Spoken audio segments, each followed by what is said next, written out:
Now, over the years, one part of the northeast, we regularly get calls from people about saying, I've just been driving down this road. I saw somebody walking at the side of the road. When the car got up close, they just disappeared.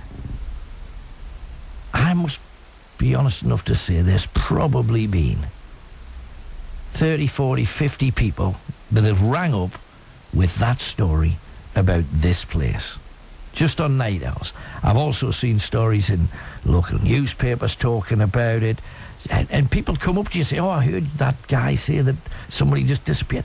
I was on that road, because once you get started, everybody else that's experienced anything there come up with the same kind of thing.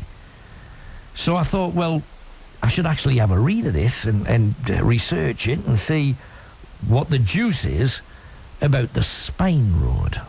Yeah, have you driven the Spain Road? Let's get down and do it.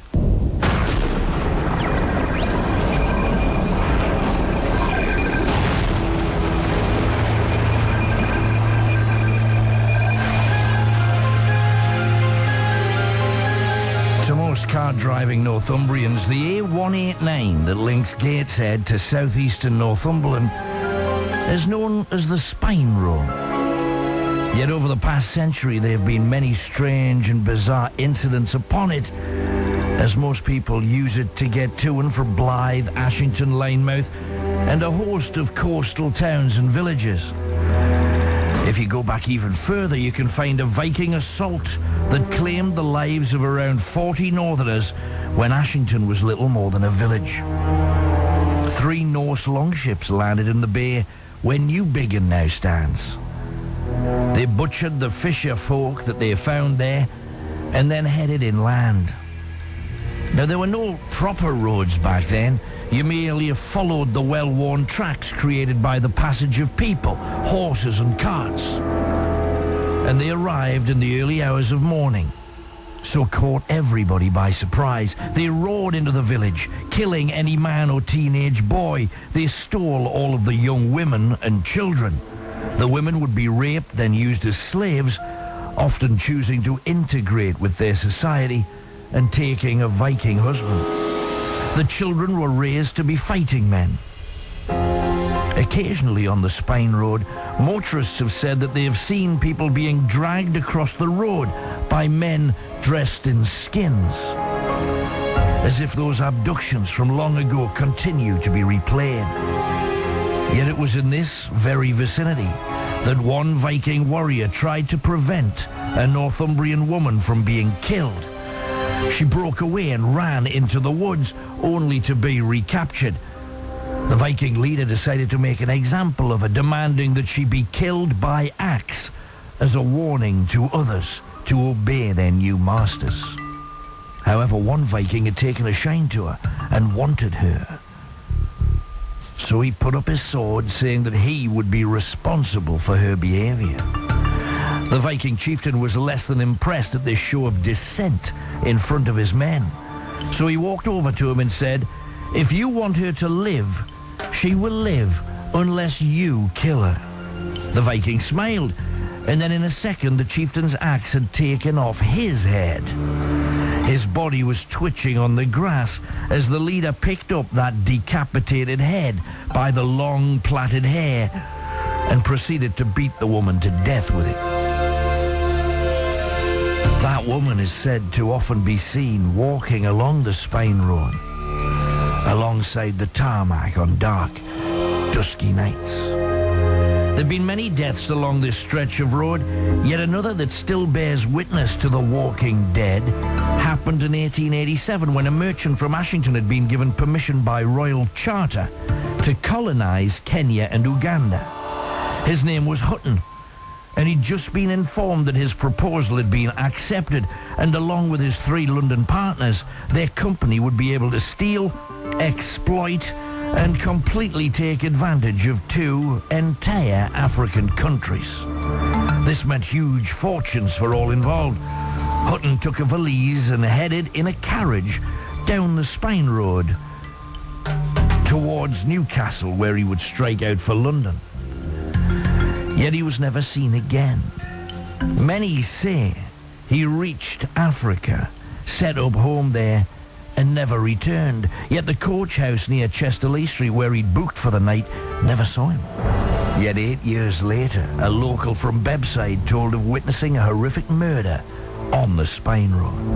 A man in a small gig, a one-horse carriage, had stopped on the road for the man to relieve himself. This was a normal practice, and local thieves would often take advantage of a man caught short by leaping into the carriage and racing off with it in an early form of taking and driving away. Yet on this occasion, the teenage lad, charged with leaping aboard, mistimed his jump, bouncing off the gig onto the ground. The man, now believed to be Hutton, managed to grab him and started beating him with a riding whip. Now, on seeing this, his 5 accomplices all ran out to defend their pal by punching and kicking the wealthy man. Hutton then recognized 2 of the men. In fact, he'd hired them to unload stock for him.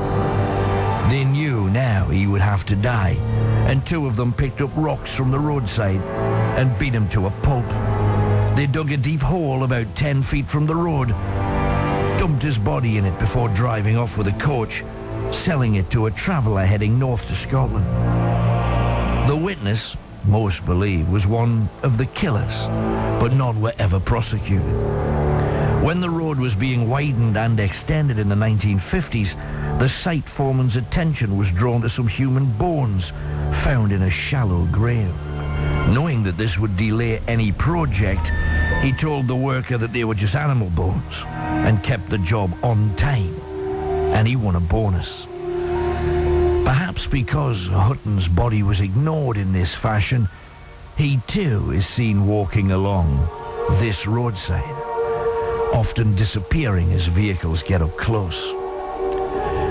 Yet by far the most common phenomenon on this road, the one regularly seen in the rear view mirrors of cars.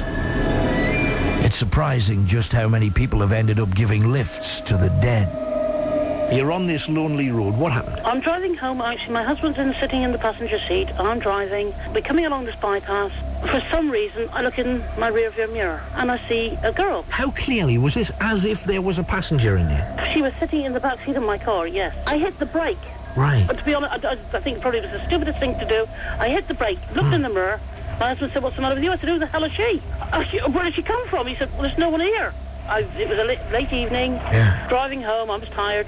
Came home, and it bugged me. The following week, because I always have to work on a Friday night. I only work Friday night. My son was actually in the car. I looked in the mirror. She was there once again, and my husband picked up on it. He said, "Is she there?" I said, "She's in the car," and this has gone on for weeks. Describe her. She is about 20-22, got blondish hair. She's very pretty, but she's got a dress on which I would say is in the 50s. Does she look at you, or her eyes looking elsewhere? No, she looks straight at me through the mirror. When I was driving a taxi, I was driving with a fellow who hadn't been with our company very long, and he had picked up a girl on Interstate 75, which is our big highway here in the east. Right. And he was taking her from Cincinnati to Middletown. And he almost had a wreck. And I was hearing everything that was going on over the radio. The dispatcher kept, shouting and saying, "What's going on? What's going on?" Yeah. Well, later on when we came in to cash out, the guy was just as white as a piece of paper, and he was sitting in the cab station. And he grabbed me and pulled me off into another room. And he said, "I didn't want to tell anybody else this, but I knew you would listen to me and not think I was nuts." Right. He said, "I picked up a young girl, in Cincinnati, and she called in, and she was a fare, and she got in the cab and was talking to me just like you and I talk, Yeah. And she was in the back seat, and we were headed toward Middletown, and we were right in the middle of the highway when she disappeared out of the back seat of my car." Whoa. He was looking in the mirror when it happened. He said it was just like a soap bubble popping. She was there 1 second, and she wasn't there the next. Now, he's going 70 miles an hour down the highway. There's no way this girl got out of his car.